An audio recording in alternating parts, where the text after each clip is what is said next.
بسم اللہ الرحمن الرحیم وبہ نستعین الحمد للہ رب العالمین والصلاة والسلام علی سید المرسلین وعلی آلہ وصحبہ اجمعین ومن تبعہم بإحسان الی یوم الدین.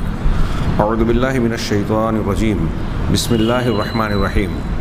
اللہ لا الہ الا هو الحی القیوم لا تأخذہ سنۃ ولا نوم لہ ما فی السماوات وما فی الارض من ذا الذی یشفع عندہ الا بإذنہ يعلم ما بين أيديهم وما خلفهم ولا يحيطون بشيء من علمه إلا بما شاء وسع كرسيه السماوات والأرض ولا يؤوده حفظهما وهو العلي العظيم. ناظرین کرام، یہ ہمارا پیغام قرآن کا سلسلہ جو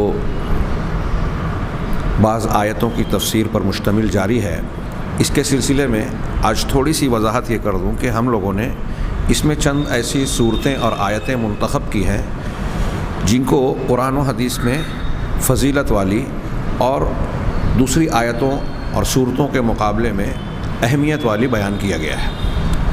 تو ہم نے ان کا انتخاب اس بنیاد پر کیا کہ یہ واضح کیا جائے کہ ان کی فضیلت کیوں ہے، اور اس فضیلت کی بنیادی وجہ یہ ہے کہ یہ صورتیں اور یہ آیتیں دین کی بنیادوں کو اپنے اندر سمیٹے ہوئے ہیں. دین کی بنیادیں کیا ہیں؟ عقائد سے متعلقہ امور ہے. گویا میں یہ وضاحت کرنا چاہتا ہوں کہ ان آیتوں کے ذریعے سے جہاں ہم اس کی اہمیت اور فضیلت کو حقیقی معنی میں حاصل کرنے کا راستہ اختیار کرنا چاہتے ہیں، لوگوں کو بتانا چاہتے ہیں کہ آپ ان کا معنی اور مفہوم سمجھ کر ان کے مدلولات اور مطالب پر جو اس کی مراد ہوتی ہیں اس کو جان کر جب اسے پڑھیں گے، اس کو دہرائیں گے، اس پر یقین رکھیں گے تو اس کا اجر و ثواب اور اس کی فضیلت اور تاثیر اور زیادہ بڑھ جائے گی. اس لیے ہم قدر تفصیل کے ساتھ ان آیتوں پر روشنی ڈال رہے ہیں اور یہ کوشش کر رہے ہیں کہ اسے اچھی طرح ذہن و دماغ میں اتارا جائے. جہاں تک ان آیتوں اور صورتوں میں موجود مضامین اور مواد کا معاملہ ہے تو میں پھر سے وضاحت کروں کہ یہ زیادہ تر دین کی بنیادوں پر مشتمل ہے. دین کی بنیادیں عقائد سے متعلق ہیں، یعنی عقیدے کی وہ باتیں جو ایک مسلمان کے لیے بہت ضروری ہیں اور دین کی اصل، اساس اور بنیاد کی حیثیت رکھتے ہیں. اسے سمجھے بغیر کسی انسان کا دین، ایمان ٹھیک نہیں ہو سکتا، مضبوط نہیں ہو سکتا، بلکہ اللہ تبارک و تعالیٰ کے یہاں اس کا ایمان قابل قبول نہیں ہو سکتا. یہی وجہ ہے کہ ان آیتوں کی تفسیر میں اللہ تبارک و تعالیٰ یا غیبیات سے متعلق جو امور مذکور ہیں ہم اسے کسی قدر تفصیل سے پیش کرنے کی کوشش کر رہے ہیں. فی الحال ہماری گفتگو جاری تھی آیت الکرسی پر، اور آیت الکرسی کے بالکل آخری فقرے پر وَهُوَ الْعَلِيُّ الْعَظِيمُ، کہ اللہ وہ ذات ہے جو العلی ہے، العظیم ہے. العلی کا معنی اور مفہوم کسی حد تک اس سے پہلے کے درس میں بیان کیا گیا کہ وہ ذات جو بلند ہو. علی اللہ کا نام ہے اور علو اس کی صفت ہے. بلند ہونا، اوپر ہونا، تمام کائنات سے عالی اور بلند ہونا. آپ نے اس سے پہلے کے دروس میں بار بار یہ بات سنی کہ یہ علو تین قسم کا ہوتا ہے. ایک علو ذات، ایک علو قدر و منزلت اور صفات، اور ایک علو قہر و غلبہ. ان تینوں علو کو اگر آپ صحیح ڈھنگ سے سمجھیں گے تو اس علو کے معنی میں اللہ تبارک و تعالیٰ کی عظمت اور کبریائی، اس کے جلال کا عکس آپ پائیں گے اور یہ جانیں گے کہ یہ اللہ تعالیٰ کا نام العلی اور یہ صفت العلو بہت ہی جامع صفت اور یہ مبارک نام بہت ہی جامع نام ہے العلی. اس میں اللہ تبارک و تعالیٰ کے عظمت و جلال کے بہت سارے معنی اور مفہوم سمٹے ہوئے ہیں. جب ہم کہتے ہیں کہ اللہ کی ذات علو والی ہے، بلند ہے، تو ذات کے اعتبار سے اللہ کائنات میں جتنی بھی موجودات ہیں سب کے اوپر ہے، کسی کے نیچے نہیں ہے. مخلوق میں کوئی مخلوق اللہ کے اوپر نہیں ہے. یہ اللہ تبارک و تعالیٰ کی عظمت کا نشان ہے اور یہ ایک خوبی اور کمال ہے کہ اللہ تبارک و تعالیٰ اوپر ہے. ابھی ہم امام طحاوی رحمہ اللہ کی ایک عبارت پڑھیں گے، اس میں انہوں نے یہ گفتگو کی ہے کہ کچھ لوگوں کے عقل و ذہن میں یہ بات آتی ہے کہ عموماً ہم یہ دیکھتے ہیں، مشاہدہ کرتے ہیں دنیا کے اندر کہ جو چیز اوپر ہوتی ہے وہ نیچے والے کی محتاج ہوتی ہے. جیسے ہم ایک عمارت کے اندر ہے تو چھت ہے، چھت کے قائم رہنے کے لیے دیواریں یا اس کے پلرز جو ہیں، ستون ہیں، اگر یہ نہ ہو تو یہ چھت قائم نہیں رہے گا. انہیں ہٹا دیا جائے تو چھت خود بخود گر جائے گی. تو اس کو عقلی بنیاد بنا کر کچھ لوگوں نے ایک اعتراض کی شکل دے دی اور یہ کہا کہ اگر اللہ تبارک و تعالیٰ کو ہم یہ مانیں کہ وہ عرش پر ہے، اوپر ہے، تو نیچے والے کا محتاج ہو جائے گا۔ اہل علم یہ کہتے ہیں کہ یہ اللہ تبارک و تعالیٰ جل شانہ کی شان کے منافی ہے۔ یہ مخلوق کا معاملہ ہے کہ اگر وہ اوپر ہے تو نیچے والوں کا محتاج ہے، نیچے والے کی بنیاد پر قائم ہوتا ہے، لیکن اللہ تبارک و تعالیٰ مخلوق کی طرح نہیں ہے۔ یہ سب سے اوپر رہتے ہوئے اللہ کی ذات کے اعتبار سے سب سے اوپر ہے، اور اوپر رہتے ہوئے پوری نیچے کی مخلوق ہر موجود اس کا محتاج ہے، وہ کسی کا محتاج نہیں ہے۔ اللہ کا معاملہ اس کے برعکس ہے جو کائنات میں مخلوقات میں ہم اسے پڑھیں گے، لیکن اس سے پہلے میں یہ عرض کرنا چاہتا ہوں کہ علو ذات کے اعتبار سے اللہ کی خوبی ہوئی۔ جب علو قدر کہتے ہیں کہ قدر و منزلت کا علو، العلی کے معنی اور مفہوم کو ذہن نشین کرنے کے لیے ان تین قسموں کو اچھی طرح دماغ میں بٹھا لیجیے۔ جب ہم کہتے ہیں کہ اللہ تبارک و تعالیٰ ذات کے اعتبار سے سب سے اوپر ہے، وہ بات بیان ہوئی۔ اللہ تبارک و تعالیٰ قدر و منزلت میں، مقام و مرتبے میں سب سے اونچا ہے، سب سے اوپر ہے، تو کیسے اور کیوں؟ اس لیے کہ اللہ تبارک و تعالیٰ کے اندر سارے کمالات ہیں، ساری خوبیوں کا مالک ہے، اس کے اندر کوئی عیب، کوئی نقص نہیں ہے۔ یہ اللہ تبارک و تعالیٰ کے علو صفات ہوئی کہ صفات کے اعتبار سے، جلال و عظمت کے اعتبار سے اللہ کی طرح کوئی نہیں ہے، لہذا قدر و منزلت میں اور مقام و مرتبے میں کوئی اللہ کے آس پاس مخلوق میں پہنچ بھی نہیں سکتا۔ اس کی شان ہی الگ ہے، بلکہ کسی کا مخلوق میں سے اس سے مقابلہ کرنا ممکن ہی نہیں ہے، صحیح ہی نہیں ہے۔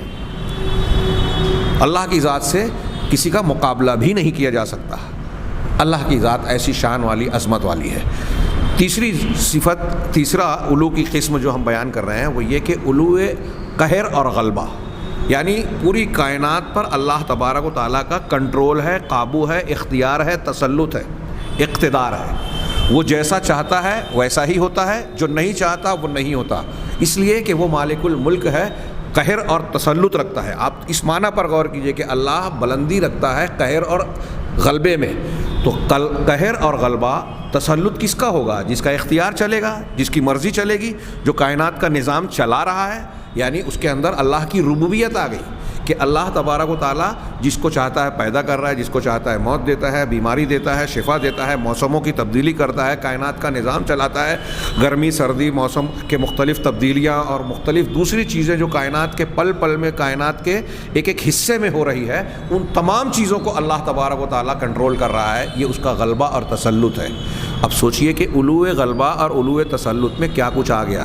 اس طریقے سے اگر آپ علو کی تینوں قسموں پر غور کریں تو ایسا محسوس ہوگا کہ اللہ تبارک و تعالیٰ کی عظمت و جلال اور اس کے صفات ذاتیہ اور صفات فعلیہ کا بیشتر معنی اور مفہوم العلی کے معنی میں سمٹا ہوا ہے۔ اور کچھ لوگ اللہ تبارک و تعالیٰ کے اس علو کے سلسلے میں بعض انحراف اور گمراہی کے شکار ہو گئے۔ جیسے بعض لوگ اس کے ایک معنی علو ذات کا انکار کرتے ہیں، وہ یہ تو کہتے ہیں کہ اللہ تبارک و تعالیٰ قدر و منزلت میں علو رکھتا ہے، سب سے اوپر ہے۔ یہ بھی مانتے ہیں کچھ لوگ کہ اللہ تبارک و تعالیٰ قہر و تسلط میں سب پر غالب ہے، سب سے اوپر ہے، سب سے اونچا ہے، لیکن علو ذات کا انکار کرتے ہیں۔ علو ذات کا انکار کرتے ہیں کہ اللہ اپنی ذات کے ساتھ سب سے اوپر یا عرش پر مستوی نہیں ہے۔ وہ کہتے ہیں کہ اللہ اپنی ذات کے ساتھ عرش پر مستوی نہیں ہے، عرش پر قائم یا اس کے اوپر نہیں ہے۔ تو پہلی بات اچھی طرح دماغ میں گھسا لیں، اور یہ بات جو میں بیان کر رہا ہوں یہ اس اعتبار سے بھی بڑی اہمیت کے حامل ہے کہ ہمارے گرد و پیش میں ہندوستان پاکستان میں جو جہمیت کے نام پر، عبادت اور تصوف کے نام پر جہمیت کے جو اثرات ہیں، یعنی اللہ کی صفات کا انکار کو جہمیت کہہ رہا ہوں، جہم ابن صفوان کی طرف نسبت کرنے والے فرقوں کو جہمیہ کہتے ہیں، تو اس کے اثرات جو ہمارے یہاں پائے جاتے ہیں، اس کی بنیاد پر ہمارے یہاں مسلمانوں کا ایک بہت بڑا طبقہ، عوام ہی نہیں خواص کا طبقہ بھی اللہ تبارک و تعالیٰ کے علو ذات کا انکار کرتا ہے، اس کی تعویل کرتا ہے، اس کو عقلی اور ذہنی بنیاد پر سمجھنے اور سمجھانے کی کوشش کرتے ہوئے قرآن اور حدیث کے ثابت شدہ عقیدے کو رد کرتا ہے۔ اس لیے اس بات کو اچھی طرح دماغ میں بٹھا لیں اور آگے ہم پڑھیں گے، جانیں گے کہ یہ بات اتنی عام ہے کہ کچھ لوگ اس کو جانتے بھی نہیں ہیں۔ ہمارے یہاں عقائد کے مباحث کو اس طرح سے پڑھا ہی نہیں جاتا جیسے پڑھنا چاہیے، پڑھانا چاہیے، اور عربوں میں جس طرح کا رواج اور جس طرح کی توجہ ہے۔ جو سب سے اہم موضوع ہے عقیدہ دین کے سلسلے میں، ہمارے یہاں وہ غیر اہم بن گیا ہے لوگوں کے یہاں۔ کتنے مدارس آج کی تاریخ میں، میں ایسا بتا رہا ہوں، آپ مدارس کے نصاب کو دیکھیں، اہل حدیث مدارس سے ہٹ کر آپ دوسرے مدارس کی کتابوں کے پورے نصاب کو دیکھ لیجئے، از ابتدا تا انتہا آپ کو عقیدے کی کتاب شاذ و نادر نظر آئے گی۔ ضمناً عقیدے کی جو باتیں دوسری کتابوں میں آ جاتی ہیں، ان کے مسلک کی کتابوں میں اسے بیان کیا جاتا ہے، اور اگر خاص طور سے اہل تقلید کے مدارس میں کچھ پڑھایا بھی جاتا ہے تو اشاعرہ اور ماتریدیہ کے عقیدے پر مشتمل کچھ کتابیں ضمنی طور سے داخل کیا، مدارک التنزیل وغیرہ پڑھائی جاتی ہے۔ ہاں، ہمارے ہاں کچھ مدارس میں، پرانے مدارس میں، کچھ اہل حدیث مدارس میں بھی بعض حکمتوں کے تحت تفسیر بیضاوی، تفسیر کشاف جو ہے وہ زمخشری کی ہے، جو بہت مشہور معتزلی عالم تھا۔ امام بیضاوی کے تعلق سے بھی ان کی تفسیر کے بارے میں جانتے ہیں کہ اس میں فلسفہ، منطق اور اشریت و ماتریدیت والے عقیدے موجود ہیں۔ تو یہ چیزیں ہندوستان میں اس طرح عام ہو گئی، کچھ عقیدے سے، قرآن و حدیث کے عقیدے سے بگڑی ہوئی باتیں، کہ آج آپ اور ہم اگر صحیح عقیدے کی بات بیان کرتے ہیں تو بہت سارے مسلمانوں کو تعجب ہوتا ہے کہ یہ ایسے کیسے، آج تک تو ہم یہ مانتے چلے آئے۔ جیسے یہی جس بحث میں ہم پڑھے ہیں، اکثر عرب علماء جب ہندوستان میں ٹریننگ کورس وغیرہ کے لیے آتے ہیں تو یہاں کے طلبہ سے ایک سوال ضرور کرتے ہیں، خاص طور سے اہل تقلید طلبہ سے، این اللہ، اللہ کہاں ہے؟ تو ہمارے یہاں 90% طلبہ جواب دیتے ہیں فی کل مکان، ہر جگہ ہے۔ یہ جواب اہل بدعت کا جواب ہے، یہ جواب صحیح جواب نہیں ہے۔ ہاں، اگر ہم اہل سنت کا صحیح جواب دینا چاہتے ہیں تو اللہ تبارک و تعالیٰ کی ذات سے متعلق یہ کہیں گے کہ اللہ اپنی ذات کے ساتھ عرش پر مستوی ہے، سب کے اوپر ہے، اور اپنے علم، اپنی قدرت اور احاطے کے اعتبار سے کائنات کی ہر جگہ پر ہے۔ یہ جو بات میں کہہ رہا ہوں یہ قرآن و حدیث سے ثابت شدہ ہے۔ علو اور علی کے معنی کی اہمیت اور اس کی ضرورت بتانے کے لیے میں نے یہ کچھ باتیں عرض کی ہیں۔ اس سے پہلے کے درس میں نے یہ بتانے کی کوشش کی تھی کہ قرآن اور حدیث کی بے شمار دلیلیں، بقول علامہ ابن قیم 1000 سے زیادہ، بقول علامہ ابن ابی العز تقریباً 1000 دلیلیں۔ ابن ابی العز کہتے ہیں کہ تقریباً 1000، علامہ ابن قیم کہتے ہیں کہ 1000 سے زیادہ دلیلیں قرآن حدیث کی اس بات پر دلالت کرتی ہیں کہ اللہ تبارک و تعالیٰ ہر قسم کے علو کا حامل ہے، یعنی علو ذات کے اعتبار سے کائنات کے سب سے اوپر ہے، عرش پر مستوی ہے، سب سے اوپر ہے، اور قہر و تسلط بھی اور قدر و منزلت بھی ثابت ہے اللہ تبارک و تعالیٰ کے لیے۔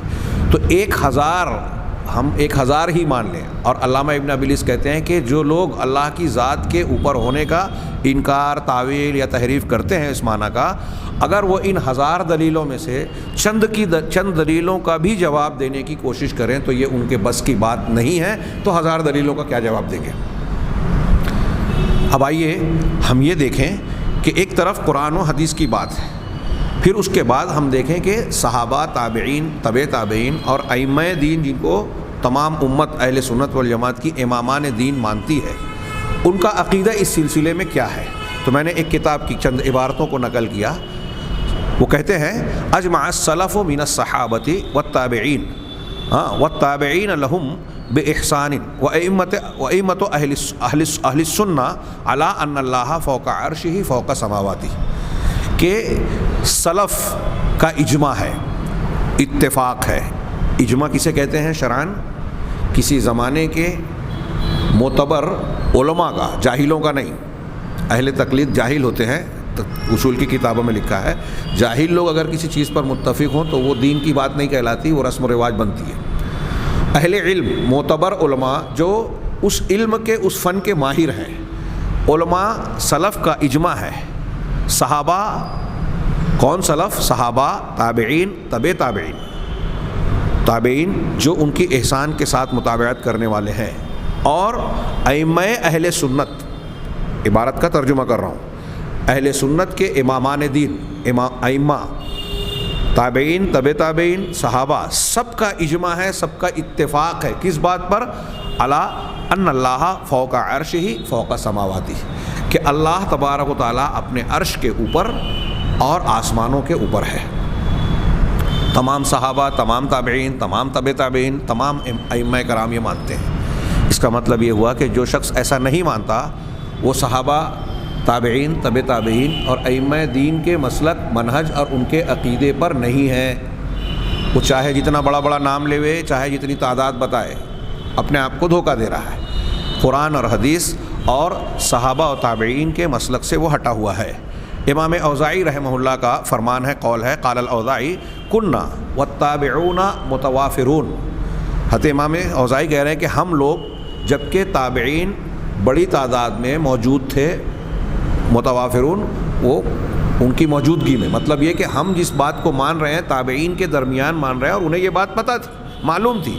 کہہ رہے ہیں کہ ہم لوگ جبکہ تابعین بڑی تعداد میں موجود تھے، نقول ہم یہ کہتے تھے، ان اللہ تعالی ذکرہ فوق عرشہ ونؤمن بما ورد فی السنۃ من صفاتہ، کہ اللہ تبارک و تعالی اس کا ذکر بلند ہو۔ اللہ نے کہا، امام اوزاعی کہتے ہیں کہ اللہ تبارک و تعالی اپنے عرش کے اوپر ہے، اور ہم ایمان رکھتے تھے ان تمام چیزوں پر جو اللہ کی صفات کے بارے میں سنت میں آیا ہے۔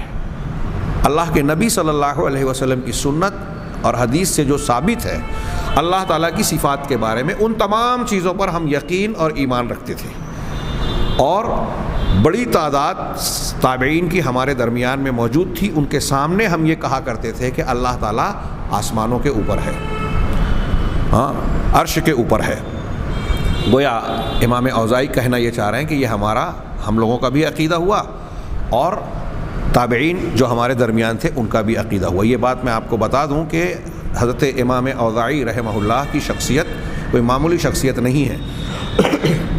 جس طرح سے آج لوگ امام حنیفہ، امام شافعی، امام مالک وغیرہ کی تقلید کرتے ہیں، شروع میں جب تقلید کا آغاز ہوا تو اس وقت امام اوزاعی کی بھی اہل شام تقلید کیا کرتے تھے۔ بعد میں لوگ کہتے ہیں کہ یہ ضم ہو گیا اور یہ چھوڑ گیا۔ جب تقلید شروع ہوئی تو اہل شام کے یہاں یہ مرجع تھے۔ ہاں اسی طرح ابو نصر السجزی اپنی کتاب الابانہ میں لکھتے ہیں کہ وَأَئِمَّتُنَا كَسُفْيَانَ الثَّوْرِي ومالک ابن انس وسفیان ابن عیینہ وحماد بن سلمہ وحماد بن زید وعبداللہ ابن المبارک وفضیل ابن عیاض واحمد بن حنبل واسحاق بن راہویہ، یہ سب ائمہ دین کے نام ہیں۔ ہاں اس میں ہمارے جو ائمہ اربعہ ہیں، بعض ان کے اساتذہ ہیں، بعض ان کے ہم پلہ ہیں۔ وہ کہتے ہیں کہ ہمارے ائمہ کرام جیسے سفیان ثوری، یہ بھی کوفہ کے تھے، ان کی بھی تقلید کی جاتی تھی شروع میں۔ ہاں مالک ابن انس، امام مالک 4 ائمہ میں سے ایک۔ ہاں سفیان ابن عیینہ، یہ بھی انہی کے درجے کے ہیں گویا۔ سفیان ابن عیینہ، حماد ابن سلمہ، حماد ابن زید، ان کے نام بھی بڑے مشہور ہیں۔ عبداللہ ابن مبارک رحمہ اللہ، ہاں فضیل ابن عیاض، احمد ابن حنبل، اسحاق ابن راہویہ، کہ ان لوگوں کا نام لیا کہ ہمارے یہ ائمہ کرام امامان دین متفقون۔ ابو نصر صاحب کہتے ہیں کہ یہ سارے ائمہ اس بات پر متفق تھے الا ان اللہ سبحانہ بذاتہ فوق العرش وان علمہ بکل مکان، کہ اللہ تبارک و تعالیٰ اپنی ذات کے ساتھ اپنے آسمانوں پہ اپنے عرش کے اوپر ہے اور اپنے علم کے ساتھ ہر جگہ پر ہے۔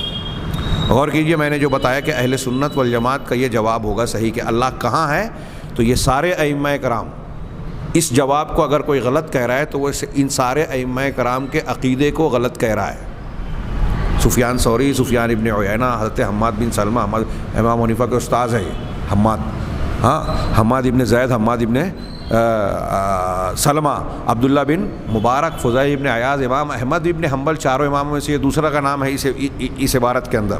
اسحاق ابن راہویہ، ان کی بھی تقلید ہوتی تھی، امام بخاری کے استاذ دونوں، امام احمد اور امام اسحاق۔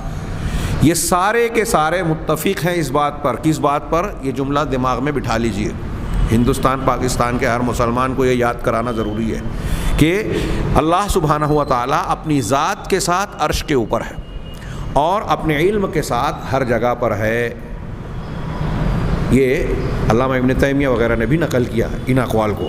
ہاں امام ابو حنیفہ رحمہ اللہ سے منقول ہے، وہ کہتے ہیں کہ جو شخص یہ کہتا ہے، حضرت امام حنیفہ کا عقیدہ، ہمارے ہاں احناف زیادہ ہیں، غور سے سنیں.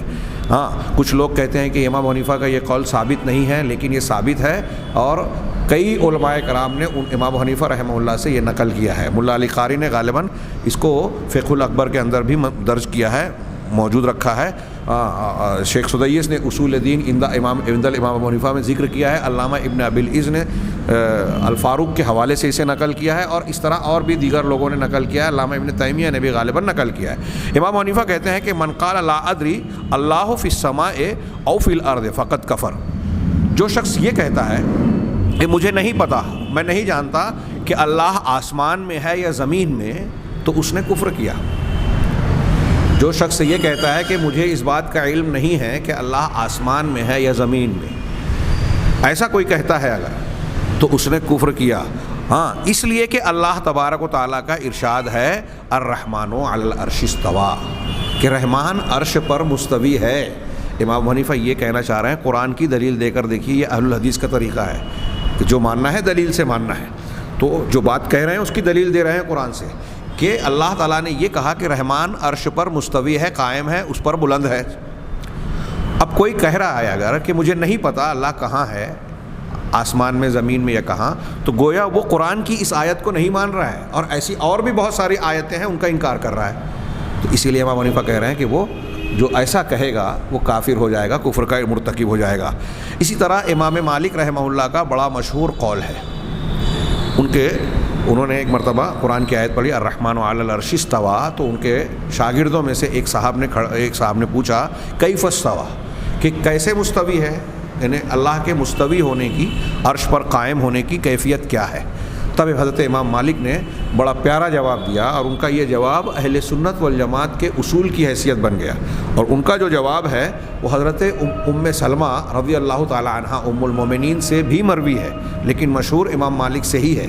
امام مالک رحمہ اللہ نے جواب دیا الاستواء معلوم والکیف مجہول والایمان بہ واجب والسؤال عنہ بدعہ.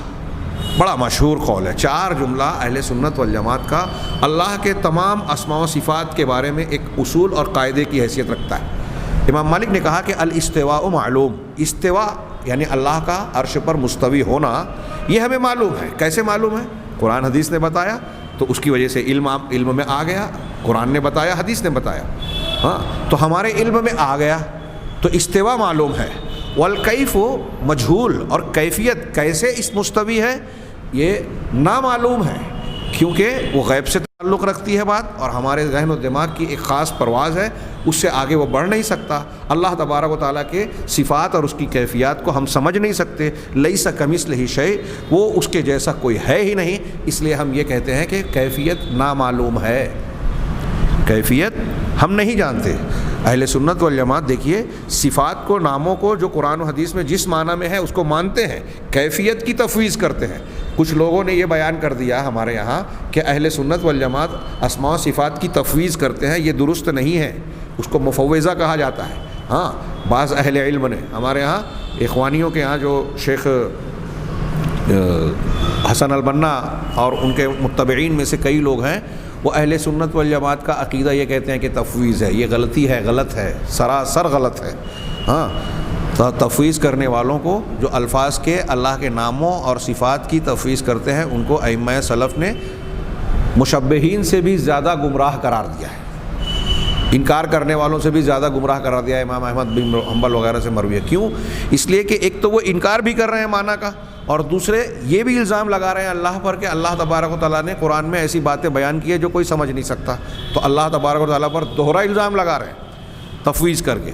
تو ہم معنی مانتے ہیں کہ قرآن کا یہ لفظ ہے، جیسے ید، ہاتھ کا معنی ہاتھ ہوتا ہے، ہم مانتے ہیں، اور یہ کہتے ہیں کہ اللہ نے ہاتھ کو ثابت کیا ہے اپنے لیے، تو ہم اس پر ایمان رکھتے ہیں. لیکن ہاتھ کیسا ہے یہ نہیں جانتے، اس لیے کہ یہ ہم کو بتایا نہیں گیا اور ہم اس کو جان نہیں سکتے.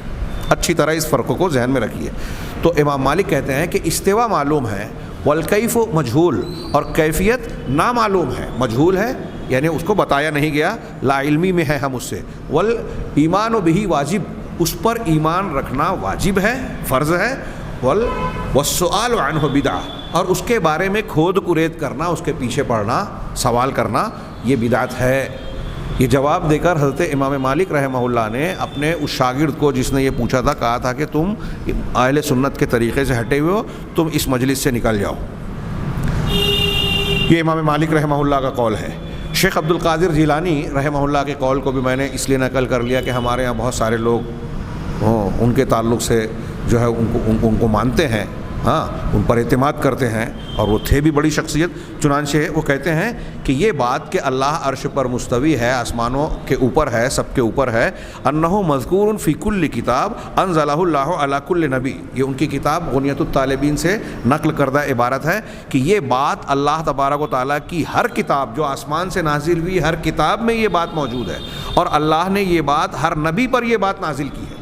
اس کا مطلب یہ ہوا کہ شیخ عبد القادر جیلانی یہ کہنا چاہ رہے ہیں کہ اگر کوئی شخص اللہ کے اوپر ہونے کا انکار کرتا ہے تو وہ تمام انبیاء اور تمام کتابوں میں موجود تمام انبیاء کی تعلیم کا رد کر رہا ہے، انکار کر رہا ہے۔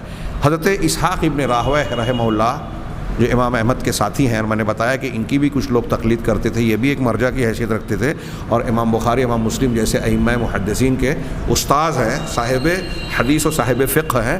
وہ الرحمن علی العرش استویٰ قرآن کی اس آیت کی تشریح میں حضرت اسحاق ابن راہویہ کہتے ہیں، بہت غور سے سنیں، کہ اجمع اہل العلم انہ فوق العرش استویٰ ویعلم کل شیء فی اسفل الارض وقعور البحار وفی کل موضع، کہ علماء کا اس بات پر اجماع ہے، اس بات پر اتفاق ہے کہ اللہ سبحانہ و تعالی عرش کے اوپر مستوی ہے، انہ فوق الارض فوق العرش استویٰ، فوق العرش استویٰ، عرش کے اوپر رب مستوی ہے، اور زمین کی سب سے نچلی تہہ کو، فی اسفل الارض، زمین کے نیچے سے نیچے حصے کو اللہ تبارک و تعالی جانتا ہے، ذات کے ساتھ عرش کے اوپر ہے، اور زمین کی تہ میں سب سے نیچے چیزوں کو بھی جانتا ہے، وقعور البحار وفی کل موضع، اور سمندروں کی تہوں، قعر کی جمع قعور، پیندہ، تہ، کسی چیز کا سب سے نچلا حصہ، جیسے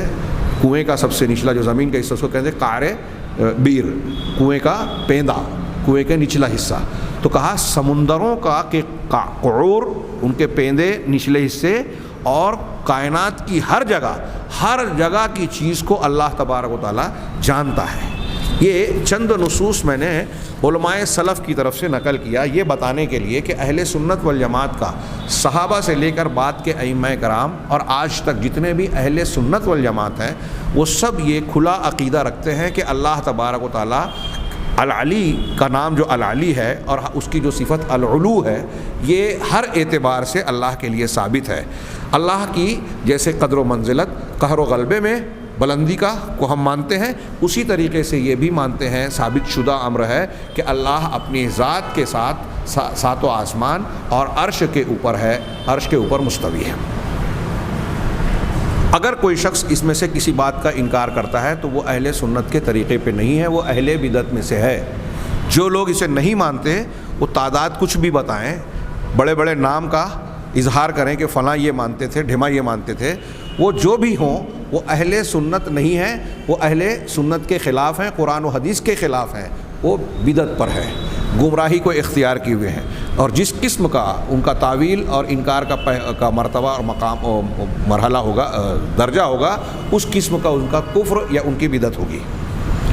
یہاں میں علامہ امام طحاوی رحمہ اللہ کی ایک عبارت اور پھر ان کی شرح جو علامہ ابن ابی العز رحمہ اللہ نے کی ہے مناسب سمجھتا ہوں کہ اس اہم گفتگو کے درمیان اس کا کچھ حصوں کا خلاصہ جسے میں ضروری سمجھ رہا ہوں اسے پیش کر دیا جائے۔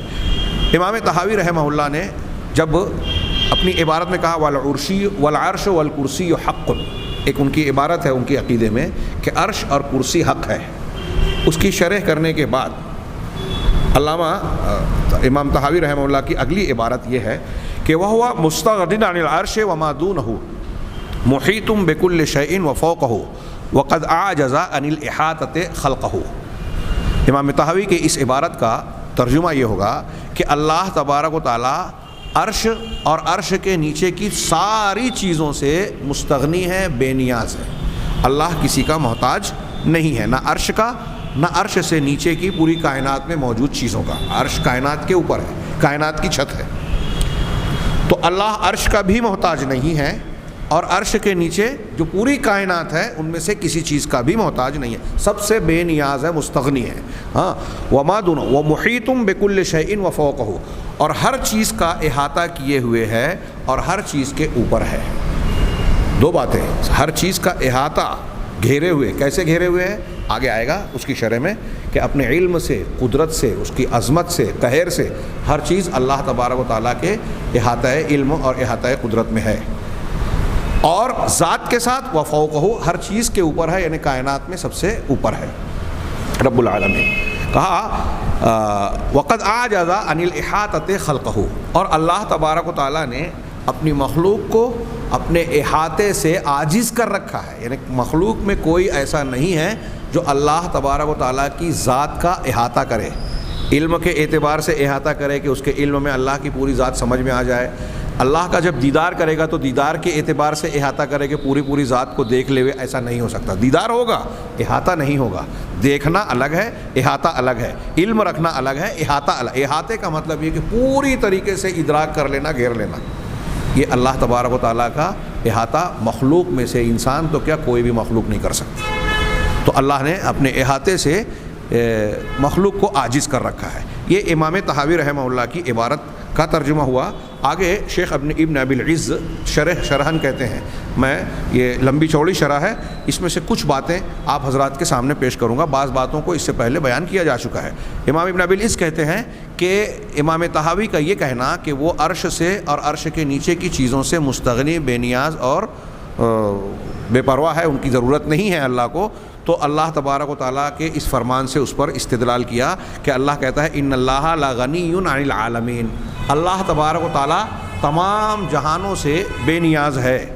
اسی طرح اللہ تبارک و تعالیٰ نے ارشاد فرمایا واللہ هو الغنی الحمید، اللہ وہ ذات ہے جو بے نیاز ہے اور حمد و تعریف کے لائق ہے، حمید ہے. اب آگے کہتے ہیں علامہ ابن ابی العز کہ جب شیخ طحاوی رحمہ اللہ نے عرش اور کرسی کا ذکر کیا تو اس کے بعد یہ بیان کرنا ضروری تھا اور ضروری سمجھا کہ اللہ تبارک و تعالیٰ عرش پر مستوی تو ہے، اللہ کے لیے کرسی تو ہے، لیکن اللہ عرش اور کرسی کا محتاج نہیں ہے بلکہ ان سے بے نیاز ہے، تاکہ مخلوق کے سامنے یہ بات اللہ تعالیٰ یعنی یہ بیان ہو جائے، یہ سامنے آ جائے کہ اللہ تبارک و تعالیٰ کا عرش کا اختیار کرنا دراصل اس کے مستوی ہونے کے لیے ہے، اس کی حاجت کے لیے نہیں ہے. اللہ تعالیٰ نے عرش کو بنایا اور اس پر مستوی ہوا، اس لیے نہیں کہ اللہ تعالیٰ عرش کا محتاج ہے، بلکہ اس لیے کہ اللہ کی حکمت کا تقاضا یہ ہوا کہ عرش بنائے، اور اس کی حکمت کا تقاضا یہ ہوا کہ اللہ عرش پر مستوی ہو. اس کی حکمتیں اللہ بہتر جانتا ہے، جس میں سے جو چیزیں ہم کو بتاتا ہے ہم اسے سمجھ پاتے ہیں. ہاں، اور آگے یہ کہتے ہیں علامہ ابن ابی العز کہ کسی اوپر والی چیز کا نیچے والے کے مقابلے میں اوپر ہونا یہ اس بات کو لازم نہیں قرار دیتا کہ اوپر والا نیچے والے کو حاوی ہے، نیچے والا اوپر والے کو حاوی ہے، اسے گھیرے ہوئے ہے یا اس کو اٹھائے ہوئے ہے. امام ابی العز جو میں نے ابھی تمہیداً بات کہی تھی کہ ایک چیز اگر اوپر ہے، ہم عام طور سے دنیا میں مشاہدہ کرتے ہیں، ابھی میں نے چھت کی مثال دی تھی. ہاں، ایک چیز اگر اوپر ہے تو اس سے یہ ضروری نہیں ہے کہ اوپر رہنے کے لیے اسے نیچے والے کا محتاج ہونا پڑے گا، کہ نیچے والی چیز نے اس کو اٹھا رکھا ہے یا نیچے والی چیز نے اس کو گھیر رکھا ہے. جیسے میں اس کرسی پر بیٹھا ہوں تو کرسی کے کچھ اجزاء مجھے گھیرے ہوئے ہیں، میں اس کمرے میں ہوں تو اس کمرے کی دیوار یا ہال کی دیواریں مجھے گھیرے ہوئے ہیں. ہاں، یہاں جو بیٹھا ہوا ہے، یہاں جو سامان ہے، اس کو گھیرے ہوئے ہیں. یہ ٹیبل ہے، یہ ٹیبل کے 4 پیر ہیں قوائم، اگر ان پیروں کو ہٹا دیا جائے تو یہ ٹیبل کا جو اوپر کا حصہ ہے یہ نیچے زمین پر چلا جائے گا. مطلب یہ کہ یہ اوپر رہنے کے لیے ان 4 پیروں کا محتاج ہے. یہ 4 پیر اس کو اٹھائے ہوئے ہیں اور ایک طریقے سے گھراؤ بھی ہے، حصر بھی ہے. تو علامہ ابن ابی العز اور امام طحاوی یہ بتانا چاہتے ہیں، اور عقیدے میں یہ بات جو ہم مانتے ہیں کہ اللہ تبارک و تعالیٰ عرش کے اوپر ہے یا پوری کائنات کے اوپر ہے، تو اس کا یہ مطلب ہرگز نہیں ہے کہ اللہ تعالیٰ اوپر رہتے ہوئے عرش کا نیچے والے کا یا اس کے نیچے والی چیزوں کا محتاج ہے. ایسا دنیا میں بھی ضروری نہیں ہے. عام طور سے ہم دیکھتے ہیں کہ جیسے ٹیبل کا میں نے مثال دی، چھت کی مثال دی کہ یہاں نیچے والا اوپر والے کو سنبھالے ہوئے ہے، لیکن دنیا میں بھی کئی چیزیں ہم ایسی دیکھتے ہیں کہ اوپر ہے لیکن نیچے والے کی وہ محتاج نہیں ہے. جیسے مثال کے طور پہ یہ آگے بیان کر رہے ہیں کہ ضروری نہیں ہے کہ نیچے والا اوپر والے کو گھیرے ہوئے ہو, اس کو محیط ہو, اس کو اٹھائے ہوئے ہو. ولا ان یکون الاعلیٰ اور نہ ہی یہ لازم آتا ہے, یہ بھی ضروری نہیں ہے کہ اعلیٰ اوپر والا نیچے والے کا محتاج ہے. تو آگے مثال دے رہے ہیں, فانظر الی السماء, آسمان کی طرف دیکھیے کہ کیسے آسمان زمین کے اوپر ہے لیکن آسمان اپنے وجود میں, اپنے قیام میں اوپر رہنے کے لیے زمین کا محتاج نہیں ہے. اگر یہ دنیا جس پر ہم رہ رہے ہیں, اس دنیا کے نیچے ہوتے ہوئے کیا اس نے آسمان کو سنبھالا دیا ہے, سہارا دیا ہے, یا آسمان اس دنیا اور اس زمین کا محتاج ہے اپنے قیام میں؟ مخلوقات میں مثال دے رہے ہیں یہ. تو کہا کہ آسمان زمین کے اوپر ہے لیکن آسمان زمین کا محتاج نہیں ہے. تو یہ تو دنیا کی اور ایک مخلوق کی بات ہوئی.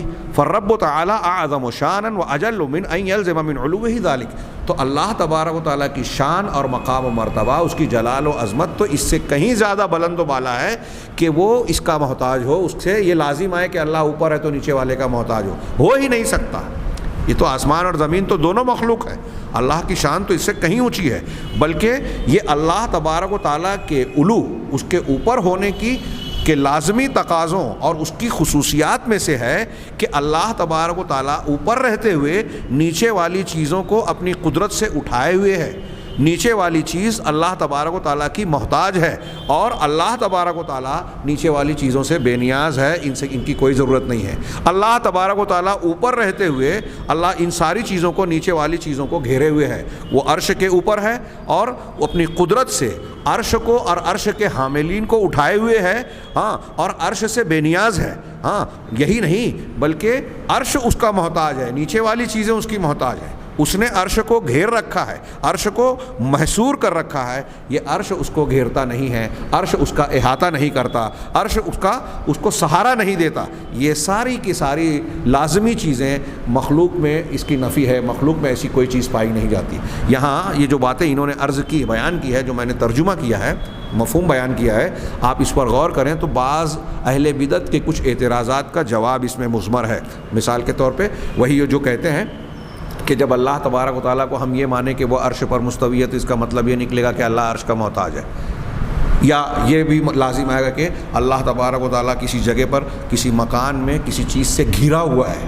انہوں نے اس کا دونوں تینوں باتوں کا جواب دے دیا. اس میں عقل اور فلسفے کی بڑی بحثیں کرتے ہیں کہ دیکھیے یہاں ایک چیز ہے تو اب اس کے ادھر مانیں گے, ایک جگہ مانیں گے تو جگہ تو مخلوق ہے, اطراف ہیں اس کے دائیں بائیں اوپر نیچے. تو اللہ تبارک و تعالیٰ کو کسی جگہ مانیں گے تو اس سے یہ لازم آئے گا کہ اللہ تبارک و تعالیٰ ایک ایسی چیز میں جو مخلوق ہے اس میں سمٹا ہوا ہے, اس میں گھرا ہوا ہے, اس کا کسی چیز نے, مخلوق نے احاطہ کر لیا ہے. یہ ساری باتیں بکواس ہیں, بے بنیاد ہیں. عرش کے اوپر کوئی چیز نہیں ہے سوائے اللہ کے. وہاں مشرق شمال جنوب کی جو ہماری مخلوق جہتیں ہیں ہم اس کا وہاں تصور نہیں کر سکتے. یہ عقل کی باتیں ہم اپنے ارد گرد میں جو غور کرتے ہیں وہیں تک ہماری عقل کی پرواز ہے, اتنا ہی ہم سمجھ پاتے ہیں. ورنہ یہ ساری باتیں اللہ کی شان, اللہ کی عظمتوں کی کبریائی کے آگے بے معنی ہو جاتی ہیں. ابھی جیسے کہ انہوں نے مثال دی کہ بھائی زمین نیچے ہے, آسمان اوپر ہے, لیکن کیا زمین اس کا محتاج, آسمان زمین کا محتاج ہے اپنے وجود میں, اپنے قیام میں, اوپر رہنے میں؟ ظاہر سی بات ہے کہ نہیں. ایسی اور بھی مثالیں دی ہیں. مثال کے طور پہ کچھ لوگ یہ کہتے ہیں کہ جیسے ایک چیز نیچے ہے اور اس کے اوپر کوئی چیز ہے, تو اوپر والی چیز کو نیچے والی چیز گھیری ہوتی ہے. ہم کہتے ہیں ہر وقت نماز میں, اذان میں کہتے ہیں اللہ اکبر, اور یہاں کہتے ہیں العلی العظیم. تو اللہ تبارک و تعالیٰ سب سے بڑا ہے. اب اگر ہم یہ کہیں گے کہ اللہ عرش پر ہے تو اس کا مطلب یہ کہ عرش کے اندر اللہ گھر گیا اور عرش اللہ سے زیادہ وسیع ہو گیا, اللہ عرش سے بڑا ہو گیا. اس کا بھی جواب اس میں آ گیا کہ اللہ عرش پر مستوی ہونے کے باوجود عرش کو گھیرے ہوئے ہے, عرش اللہ کو گھیرے ہوئے نہیں ہے. اللہ عرش کے اوپر ہے لیکن عرش اللہ کا محتاج ہے, اللہ عرش کا محتاج نہیں ہے. اللہ عرش سے بڑا ہے. اور ہم دنیا میں دیکھتے ہیں ہاں ایسی کئی چیزیں ہوتی ہیں. ابھی یہاں ہمارے سامنے جو مائک رکھا ہوا ہے, ہاں اس میں نیچے کون سی چیز ہے جو اس کا اسٹینڈ ہے, یہ چوڑا ہے. ہاں اوپر والی چیز جو ہے وہ باریک ہے. تو ہم یہ کہہ رہے ہیں کہ دیکھیے نیچے والی چیز بڑی ہے, اس لیے. تو کیا ہر جگہ آپ ایسا ہی دیکھتے ہیں؟ آپ ایک 2 لکڑی کھڑی کیجئے, 2 لکڑی کے اوپر ایک بڑا پٹرا لگا دیجئے. آپ گھروں میں جو ہمارے یہاں کچھ سامان رکھنے کے لیے جو ٹین وغیرہ لگائی جاتی ہے, پٹرے لگائے جاتے ہیں, وہاں 2 اسٹینڈ یا 2 کیلیں ٹھوک دی جاتی ہے. ان 2 کیلوں پر ٹکا ہوا پورا لمبا چوڑا پٹرا ہوتا ہے. تو آپ دیکھیے کہ جن چیزوں پہ ٹکی ہوئی ہے وہ چھوٹا سا وجود ہے, اور جو چیز ٹکی ہوئی اوپر ہے وہ بہت بڑا اور لمبا چوڑا ہے. ایک لکڑی آپ زمین میں گاڑیں, اس کے اوپر ایک روئی کا گالا ڈال دیں, روئی کا ایک ڈھیر ڈال دیں. ہمارے یہاں بچے جو کھاتے ہیں وہ لالی پاپ یا کیا بولتے ہیں, لالی بال کی طرح جو ہوتا ہے, ہاں, وہ ایک لکڑی میں لگا ہوا ہوتا ہے. وہ لکڑی باریک سی ہے, چھوٹی سی ہے, اور وہ جو کھانے والا ہے جو بہت پھیلا ہوا ہوتا ہے, بڑا ہوتا ہے.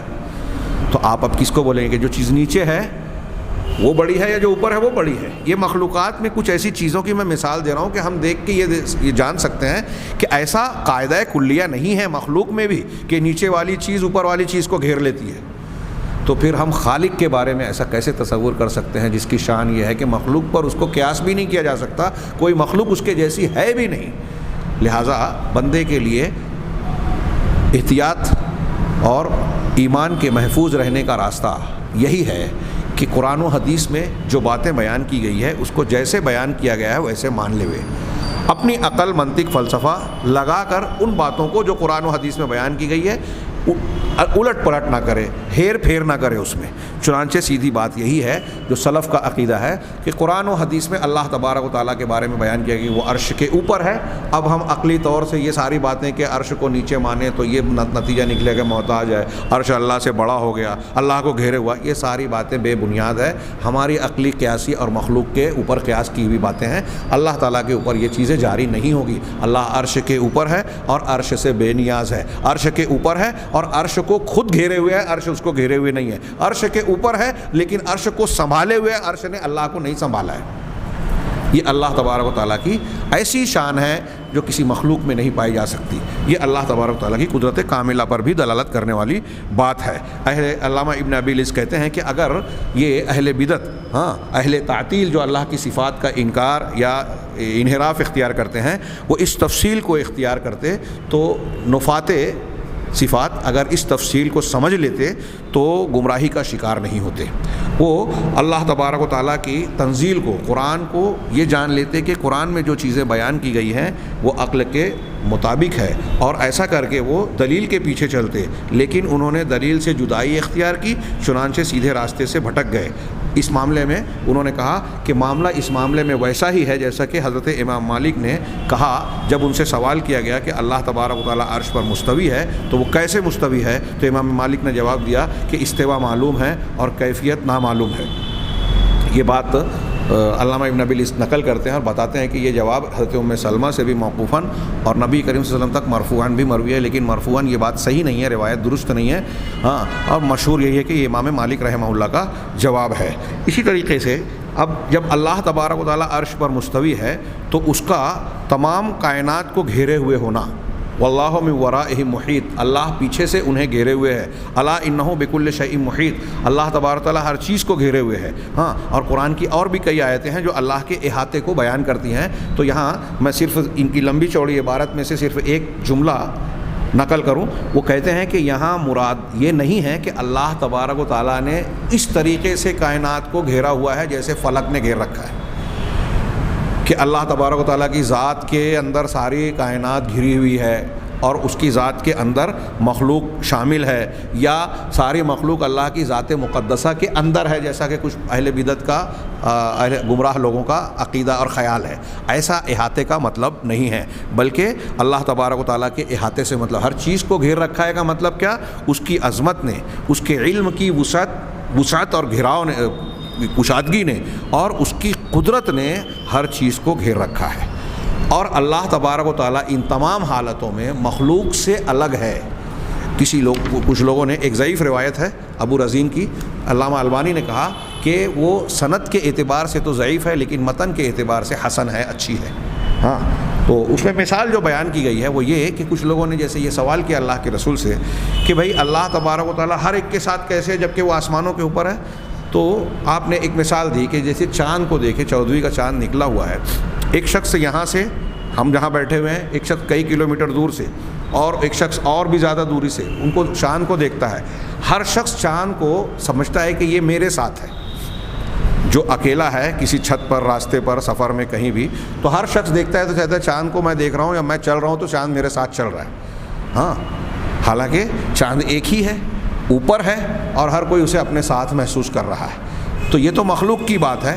اللہ تبارک و تعالیٰ کی شان، اس کی عظمت اس سے کہیں بلند و بالا ہے.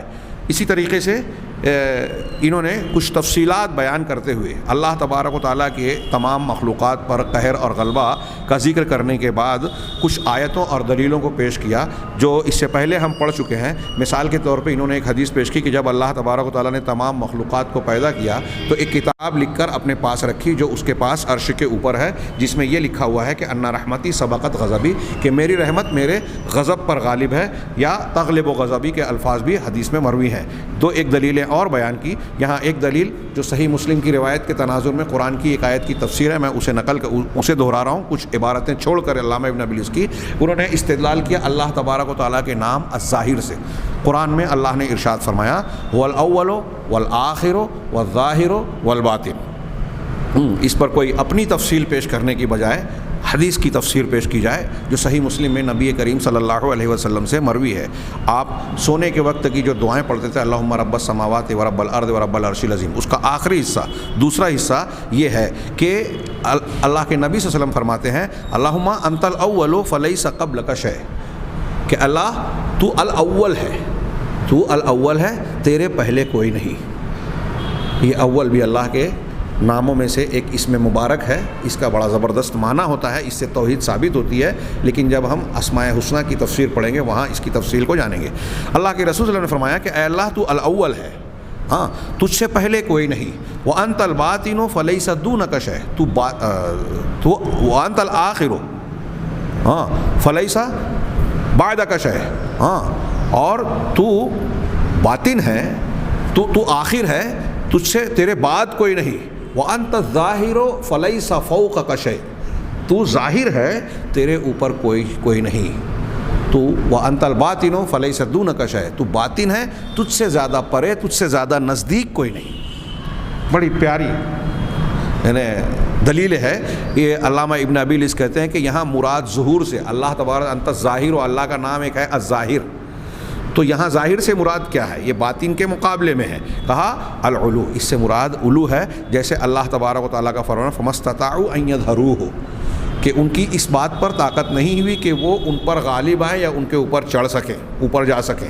ہاں اے يَعْلُوهُ، ہاں فَهَذِهِ الْأَسْمَاءُ الْأَرْبَعَةُ. علامہ ابن ابی العز کہتے ہیں کہ یہ چار نام ہیں، الاول، الآخر، الظاہر، الباطن. اس میں سے یہ چار نام ایک دوسرے کے متقابل ہیں، ایک دوسرے کے مقابل ہیں. اس میں سے دو نام الاول اور آخر اللہ تبارک و تعالیٰ کی ازلیت اور ابدیت کے لیے ہے. اللہ اول ہے یعنی ہمیشہ سے، ماضی میں، اس کو ہم ازل کہتے ہیں، ماضی میں ہمیشہ سے ہے. اور ابدیت کے لیے ہے الآخر، یعنی مستقبل میں ہمیشہ کے لیے، اس کا کوئی انتہا، کوئی خاتمہ نہیں ہے. وہ الآخر کا معنی ہوگا. وَإِسْمَانِ لِعُلُوِّهِ وَالْقُرْبِهِ، اور دو نام اللہ کے ایسے ہیں جو اللہ تبارک و تعالیٰ کے اوپر ہونے اور اس کے قریب ہونے پر دلالت کرتے ہیں. سب سے اوپر اور سب سے مخلوق کے قریب ہونے پر. الظاہر علو پر، کہ اللہ اپنی ذات کے ساتھ عرش کے اوپر ہے. الباطن قرب پر، نحن اقرب الیہ من حبل الورید، جیسے اللہ نے کہا کہ ہم انسان کے شہرک سے بھی زیادہ قریب ہیں. ذات کے ساتھ آسمانوں پر یا عرش کے اوپر ہونے کے باوجود اللہ مخلوق سے سب سے زیادہ قریب ہے، تو اس کے علو اور اس کے قرب دونوں پر دلالت کرتا ہے. یہ چند دلیلیں ہیں. آگے علامہ ابن ابی العز نے پھر سلف کے اقوال پیش کرنے کے بعد کچھ معترضین یا اہل بدعت کے اقوال کا تذکرہ کیا ہے اور ان کا رد کیا ہے. انشاءاللہ ہم آئندہ درس میں ان مباحث پر نگاہ ڈالیں گے. اللہ تبارک و تعالیٰ سے دعا ہے کہ وہ ہمیں اس سلسلے میں صحیح عقیدے کو سمجھنے اور اسے اختیار کرنے کی توفیق عطا فرمائے. وآخر دعوانا ان الحمد للہ رب العالمین.